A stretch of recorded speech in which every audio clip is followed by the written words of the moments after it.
విశాఖలోని RK beach లో కెరటాల ఉధృతి భయపెడుతోంది. సముద్రం ముందుకు చొచ్చుకొచ్చింది.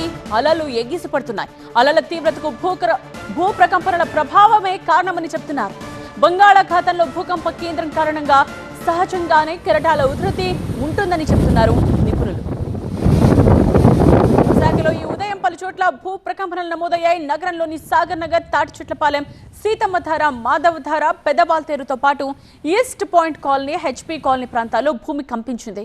భూ ప్రకంపనల కారణంగా భయంతో ఇళ్ల నుండి పరుగులు తీశారు ప్రజలు. భూకంప తీవ్రత 4.5గా నమోదైంది.